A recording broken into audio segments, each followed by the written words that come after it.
We are back. So today's episode will fully equip you to be able to walk into the gym on your own and feel comfortable. When you're very first starting, the hardest part is always the start. You do need to be patient, and that's why it's good to start with those machines. How can you better prepare for the gym as a newbie? I think one of the best things you can do is this will give you some clarity, and the minute you have clarity, the minute you're more likely to follow through with something. I think it's important to bring with you to the gym. I think the best takeaway for anyone listening to this is, oh my god, it's on 1%, right? Oh my god, I felt I'm on Love Island. Love Island? Yeah, when they've got their like sunglasses and their sippy drink. So like I've been thinking, and like I just don't want to put all my eggs in one basket. Like I think we got on really, really well, but you never know who's going to walk through that door, and I just... Is that a bit muggy? Oh my god, I've got a text! It's just natural. You were just born this way. I was, because I was born this way. It used to be our thing. You never put that in there when you like do my hair, and I think it's really sweet, so keep it in there. That's so funny. Oh, we're too predictable now. We've been in this for too long. What are we gonna do? I know. Entertain. Let's do it. We are back with another Sorry. Are you okay? No, I don't know. It's like those you know when you're like online, it just keeps buffering at the same point. We are back. We are back with another podcast. And today we're here to give you the ultimate guide for gym newbies. Yes. So I'm sure many of you have thought about going to the gym before, but maybe have been too afraid or just lack the knowledge and feel like you need a little bit of guidance to get you there. So today's episode will fully equip you to be able to walk into the gym on your own and feel comfortable. So my first question, one that I think is really important for people who are going to be starting the gym, is do you think it's worth preparing before you go, or do you think you should just go on impulse? It's a really good question because there are good and bad things to either choice. When you're very first starting, you should just go. Just get yourself in the gym environment because that's the first step towards making that a routine for yourself. And exposing yourself to a new environment or a new change is a really hard thing to do, and I think the more you procrastinate and think about it at the start, the less likely you are to then go on and do it. Yeah. Keep trying to put yourself outside of your comfort zone. I think you're kind of used to your new surroundings. That's when you can start applying thought and taking your time in trying to learn and understand different equipment, how you want to train, why you want to train in a particular way, and that requires time and thought and process. Because if you just go at that point and you've not done your research, then you're likely to be performing ineffectively, and there's a chance that you could injure yourself if you're doing things incorrectly too. That's a really good point. Yeah. Do be mindful when you push yourself to go that this is new and there's lots of room for error, so just take it easy. It's simply just pushing yourself to go and be in the space and try out a few machines. You're less likely to go wrong with machines than you are free weights. Yeah, that is a very solid principle that I always stick to, is if my clients have a baseline of never being at the gym before, I will always encourage them to just stick to resistance machines and the cardio equipment, things that are very stable, that are assisted, because the idea is you just want to be able to get used to performing a certain movement. The weight isn't important, it is all about the technique. That helps with retention because then you're taking on change in a more natural, gradual way, as opposed to taking on far too much because you might be in an adrenaline rush and then having room for going wrong there. Yeah, and I think it's very easy to get ahead of yourself, very easy to think you're further ahead than you are. Yeah. And I think, yeah, you do need to be patient, and that's why it's good to start with those machines. you might ask, how long should I be sticking at them for before I move on? Yeah. I think that is a personal preference and all down to your performance and how well you think you're doing. If you are wanting to try using dumbbells or a barbell or something maybe a little more advanced, then, you know, ask a gym instructor, ask somebody surfacing the gym floor. Don't know until you try. Exactly. You don't know until you try. It's step by step. Yeah. There's that analogy of the boy and the horse, isn't there, with that? What analogy? I come out with so many analogies, I think. I've never thought of this. So there's a boy on a horse and it's dark and the boy doesn't know what direction to take. So the horse says, just take the first step. It's something like that. Yeah. So you can, I think naturally human beings only process change at the rate that they can process it at, which is quite slow. So Yeah, we're not accustomed to change. No, we don't cope very well with it. No. And that is from somebody who loves their routine. I'm a very, what's it, my dad always calls me a creature of habit. Yeah, that's a nice term, isn't it? When you started going to the gym, did you prepare? Did you just turn up? What did you personally do? I just showed up there. Showtime. So I did the whole showing up thing. And when I showed up, I didn't ask for help from anyone. I was too nervous at the time, which just seems unreal now because now I can't stop talking to everyone. I think that's very relatable, and I think a lot of people will be able to see some sort of common ground with that. The idea of going into a place that you've never really been and surrounded by people you've never been around, you know, that is terrifying. Yeah, it's really overwhelming, and so you can only be overwhelmed by so much at a particular point. So that's where I started, is I just pushed myself to go. I stuck to the treadmill, I stuck to the cycling, which tends to be the way, and that's all well and good when you're very first starting, but I think I stayed in that place for far too long because it was too easy, and then I became too comfortable, and That's the problem. yeah, at the time I was taking on other challenges in my life too, so that's always something to keep in mind, is what are the other challenges and changes in life. So for me, that was university. I was in my first year of uni. I had assignments, work that I wasn't used to comprehending, Yeah. and that in itself was quite challenging. You wouldn't want to add to that, really, would you? No. But the fact I got myself into the gym kick-started my journey to now being where I'm at. So it goes to show that pushing yourself to start works. It's just that first step. The hardest part is always the start. What about you? What did you do when you first started? Very similar to you. Again, I didn't really know what I was doing. It would be that walk into the gym, hop on a treadmill. I wouldn't even run. I'd just walk on a treadmill. Go over to the stretching area where the mats are, and either put on a YouTube video, a 10-minute booty blast. Yes, yeah. Or simply just do some kickbacks, and I did some like kettlebell swings, and there'd be a few little things, but again, I had no real structure, no real plan. I guess my goal was I want to grow my glutes and I want abs, so I did what seemed the most obvious thing to do, which was just train both of those body parts, but not very effectively, and again with a lack of organisation. So it was never really going to work if I stuck to that. But back down to the principle and what you said and what this is all about, is it got me in the gym, it got me used to the environment, it got me used to the people and the equipment, and it made me more inclined to keep going because it became familiar, which allowed me to keep going and get to the point I'm at now, which is, again, same as you, at PT, somebody that loves to help other people in the gym, and I love training myself. Yeah.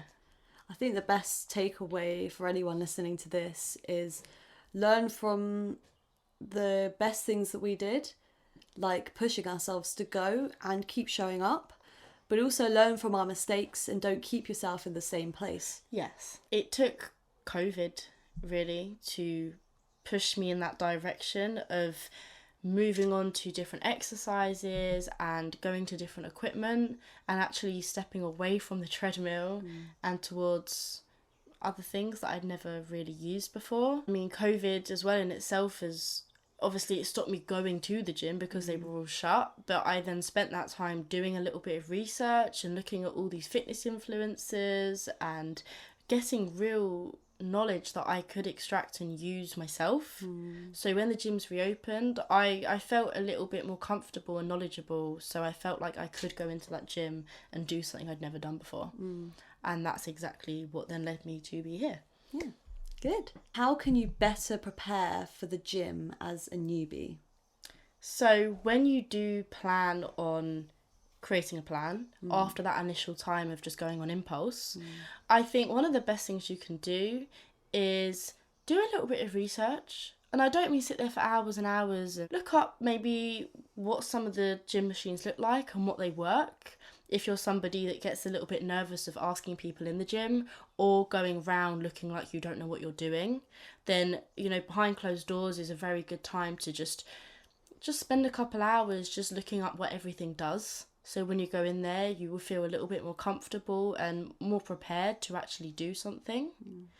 I think another good thing to do is to work out exactly what your goal is. What are you trying to achieve? You know, write a list of exercises that you want to do.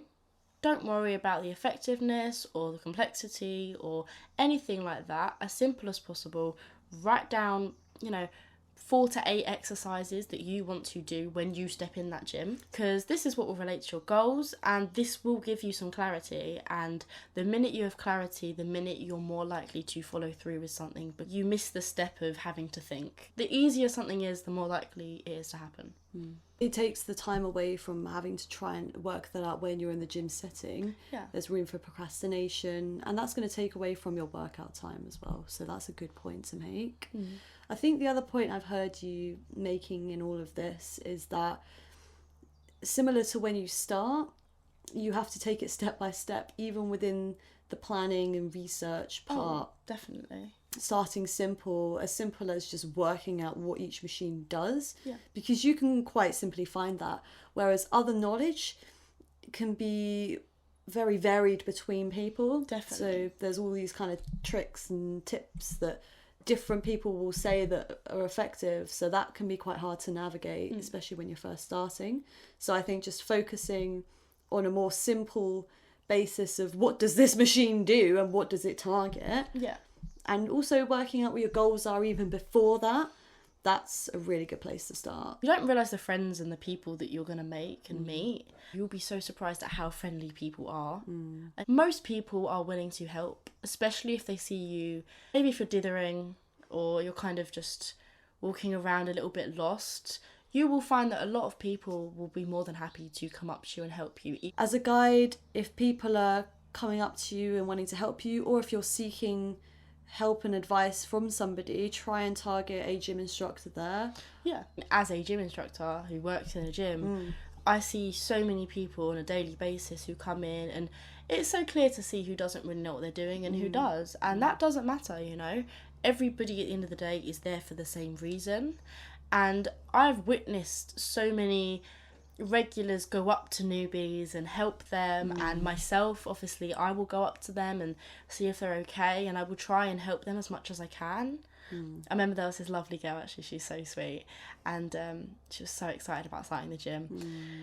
So obviously she came in and she didn't book an induction or anything, she just purely came to use the gym. And, I was sitting there talking to her. I was saying, what are your goals? What are you looking to do? And I made her a little program, and she just spent that first session sitting there doing everything that I'd written. And she came up to me at the end and she was like, thank you, I loved it. And, I'll see you again soon. And again, that just shows that she didn't plan on going into that gym and expecting that to happen. She just planned to walk in there. But you don't know the people you're going to come across and the things that you're going to be opened up to, and that's, I think, a very good example. That's a really good point, and that's something, if I could go back in time, I would have changed to save me a lot of trial and error. Do ask for help. You don't get if you don't ask. Exactly. Okay, so you've now gone to the gym for the first time, you have a rough understanding of what different machines do, and you've got used to being in that environment. How do you now know what to do, and when to go. So assumingly at this point, you know what your goal is. And there's lots of different styles of training. So there's hypertrophy muscle training, strength training, powerlifting, cardio based training, aerobic training, CrossFit and calisthenics. Depending on what your goal is, then that will help determine what route you want to take with your training. So that answers the question of how do you know what you want to do? And the question of when then follows that, and that will look different depending on what style of training you choose to do. Yeah. But I think across the board, if anything's going to be successful, you have to be consistent with that thing. And that will be 3 to 5 times a week of your time in the gym. Yeah. Between 45 minutes to an hour, or maybe even 30 for some styles. But it really does depend on what training style suits you. Definitely. If you do have a goal in mind and you have decided what type of training it is, you've been able to figure out what style of training it is that you're planning on doing, and you know which route you want to take, yet you're still stuck or you need further help or assistance, feel free to contact either myself or Frankie. This is what we love to do for a living, so we will most definitely be able to help you. Feel free to drop us a message or reach out via Instagram, via YouTube, Spotify, or through email. Yeah, we are at your service. So along with you saying, you know, you should be in the gym 3 to 5 times a week, which is optimal, I believe. I know we've touched on this in other podcasts, specifically our last podcast around time management, around our lifestyle. Reiterating what we said in that podcast, you know, you want to make it as easy and convenient for yourself as possible. If you are somebody that tends to procrastinate or finds it difficult to motivate yourself, you know, go straight from work to the gym. If you're somebody that tends to have a lot of energy in the morning and just kind of waste it sitting at home, get yourself in the gym in the morning. Base it around what works best for you. All really important, how easy you make it for yourself to turn up to the gym. Attaching to that then, what do you think it's important to bring with you to the gym? I think as a newbie, as somebody who doesn't go regularly, I honestly think the only thing you need is yourself. Maybe a phone and some headphones for a bit of music. But things that are mandatory is genuinely just bringing yourself to the gym. If you do want to be a little bit more organised and you want to turn up a little bit more prepared, it could be worth investing in some equipment. Things like a nice water bottle is always one of the best things. There's nothing that will make you drink more water than a pretty water bottle. Exhibit A. I've never drank so much water in my life. Even maybe some resistance bands or a sweat towel. It's something that you gauge again over time, the more accustomed you become to being in that environment. So for me, I do a lot of hip thrusts. So I'm going to get myself a hip thrust pad. That's at least my thought at the time. Definitely. And things like clips, they're quite hard to find sometimes. It's more about convenience, I think, as well as being able to perform something well. There's no way you're doing a hip thrust without a pad. No. So definitely invest. Yeah, clips, sometimes gyms don't have them or they are severely lacking in them. Yeah. So you've got to run around on a hunt. Yeah, and then you start fighting people for it. Yeah, I want that. So when you first started going to the gym then, did you bring a hip thrust pad? Did you bring anything? No. I bought my famous gloves. Oh, of course you did. I started going to be buried with those. Yeah. I think because for such a long time I was just sticking to machines, and you don't need an awful lot with machines. I remember I bought a pair of running shoes. Okay. And that was a key thing for me because that's true, actually, shoes. Yeah, shoes. I knew that was something important to have. I had this pair of headphones that you're wearing now. That's something that I had, which is good. It was more what I was wearing than the equipment I had. Okay. But yeah, I had a resistance band. I think they're very good if you're somebody who wants to grow their glutes for a start, and you're somebody that doesn't tend to feel any glute focused exercises in them. For example, if you're doing hip thrusts and you mainly feel them in your quads, or you do squats and you mainly feel them in your quads, a good thing to do beforehand is some glute activation, and resistance bands are quite a good prop, if you want to call it, to use to activate your glutes. And sometimes they can be misused as the danger as well. That's the thing, it depends what you're actually doing with them. I think doing some crab walks and doing some glute bridges on the floor with them, if it works, it works. The only danger with them as well is that it can cause your knees to cave in, which is a really bad habit to have. That is very true. Yeah, I think maybe the important thing with resistance bands is to use them just on your own. Like, don't use them in line with a machine. I used to put a little kettlebell on myself and I had the band around me and I would glute bridge, because there's far less room there for, and even if my knees were to cave in, which they didn't, then I wouldn't be at risk really doing that. Yeah, that'd be quite hard to do. It's genuinely a good question that you ask, and one that I haven't actually thought about. But now that I do, I can see how I progressed over time with my equipment. Because we would have actually been doing glute activation without realising. Yeah. So, you know, say we skipped that and we went straight to the heavy weights, let's say, and we ignored all the kind of learning, we could have had that problem. That's a really good point. We spent an awfully long time doing all that stuff. Yeah, we did. Before we decided to take it up a notch. Definitely. So, yeah, but it's all part of the journey, isn't it? It is. You learn and you grow. Or we don't, because we're fucking short. No, trust me. We try. It's one thing the gym will never do for us. Yeah, I think very similarly to you, I didn't really bring very much with me.